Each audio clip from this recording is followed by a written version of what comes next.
ଗୋଟିଏ ଅଗନାୟକନୀ ବନସ୍ତରେ ପାଖାପାଖି ଥିଲା 2ଟି ଗଛ।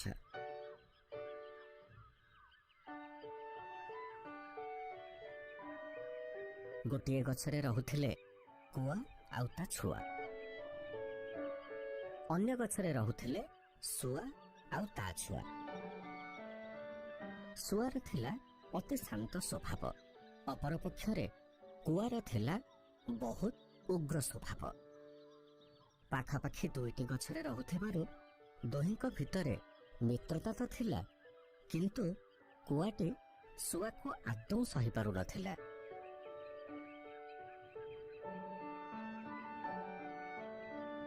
ଶୁଆର ଛୁଆଟି ବହୁତ ମିଠା କଥା କହୁଥିଲା ଆଉ ବଡ଼ ମଧୁର ଗୀତ ଗାଉଥିଲା। ଗୀତକୁ ବାହୁନି ବାହୁନି ଅନେକ ପ୍ରକାରରେ ବୋଲୁଥିଲା ସେ। ଏମିତି ଦିନେ ଶୁଆର ଛୁଆ ମାନେ ଟିକି ଶୁଆ ଉଡ଼ି ଉଡ଼ି ଯାଇ ରାଜପୁଷ୍କରିଣୀ ନିକଟରେ ଥିବା ଗୋଟିଏ ଗଛରେ ବସିଲା।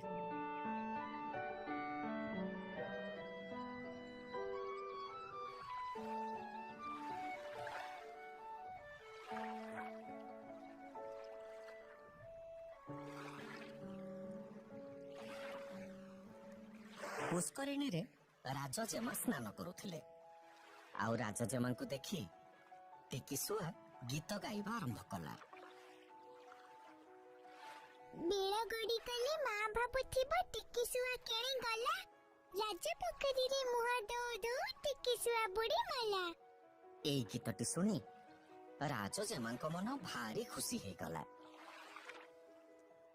ଆରେ ବା, ତୁ ତ ବଡ଼ ଚମତ୍କାର ଗୀତ ଗାଉଛୁ। ଆଉଥରେ ଗାଇଲୁ। ନା, ମୁଁ ଯାହା ଗାଏ ଥରଟି, ଦ୍ୱିତୀୟ ଥର ଗାଏନି। ଗା ନା, ଗା। ତୁ ଯାହା କହିବୁ ମୁଁ ତତେ ଦେବି। ଯାହା ମାଗିବି ଦବ ତ? ଦେବି। ମୁଁ ତତେ କଥା ଦଉଛି ମାନେ ନିଶ୍ଚୟ ଦେବି।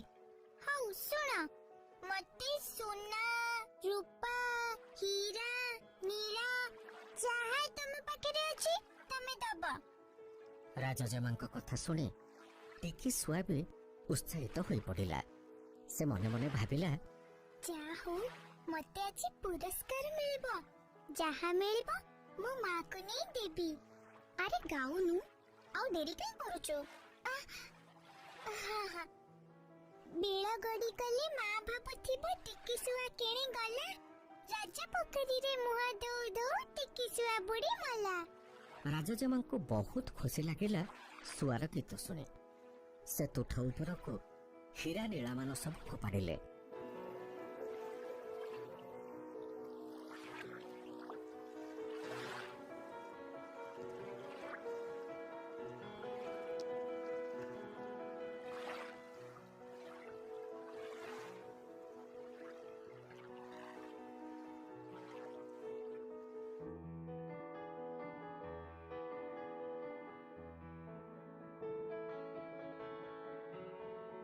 ଟିକି ଶୁଆ ମନ ଆନନ୍ଦରେ ତାକୁ ଗିଳି ଦେଇ ଉଡ଼ିଗଲା।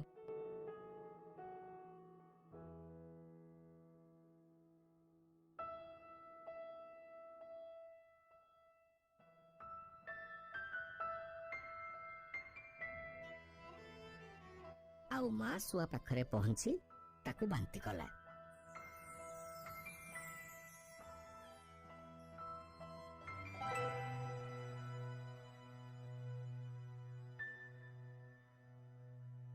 ଆଉ ପୁଣି ତା ମାକୁ ସେ ସବୁ କଥା କହିଲା। ଏ କଥା କାଉ ଶୁଣିବା ପରେ ସେ ଆଉ ସହିପାରିଲାନି। ତତେ ଜମା ଭଲ ନାହିଁ, ଜାଣିଲୁ? ମୁଁ କଣ କଲି ମା? ତୁ କଣ କଲୁ? ଦେଖ ସେପଟେ ଦେଖ। ମା ଇଏ କଣ?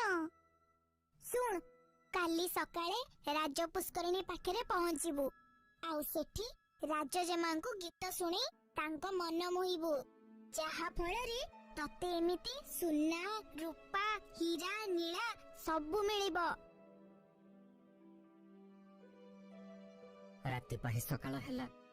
କାଉ ଛୁଆ ଉଡ଼ିଯାଇ ରାଜ ପୁଷ୍କରିଣୀ ପାଖରେ ପହଞ୍ଚିଲା।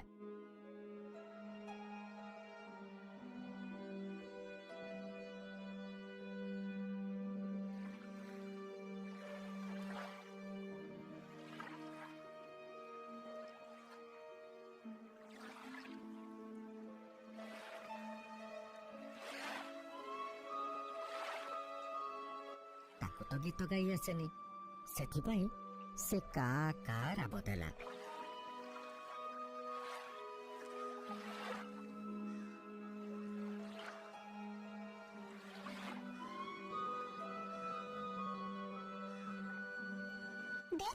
କାଉଟା କେତେ ବେଳଠୁ କା କା କରୁଛି, ବଡ ବ୍ୟସ୍ତ ଲାଗୁଛି ମତେ। ଶୀଘ୍ର ତାକୁ ଘଉଡେଇଲା। ରାଜଜେମାଙ୍କ କଥା ଶୁଣି ସୈନିକମାନେ ଟେକା ପଥର ମାରି କାଉ ଛୁଆକୁ ରକ୍ତାକ୍ତ କରିଦେଲେ।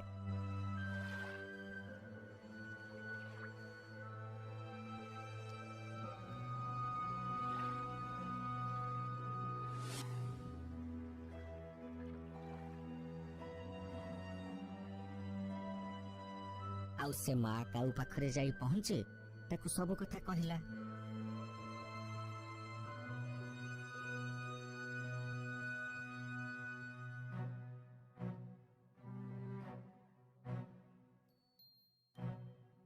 ମା କାଉ ଶେଷରେ ନିଜ ଭୁଲ ବୁଝିପାରିଲା ଯେ ତା ଛୁଆ କେବେ ଶୁଆ ଛୁଆ ସାଙ୍ଗରେ ସମାନ ହେଇପାରିବନି। ଭଗବାନ ସମସ୍ତଙ୍କୁ ଭିନ୍ନ ଭିନ୍ନ ପ୍ରକାରର ଗୁଣ ଦେଇ ଗଢ଼ିଛନ୍ତି, ତେଣୁ କେହି କାହା ସାଙ୍ଗରେ ସମାନ ହୋଇପାରିବେ ନାହିଁ।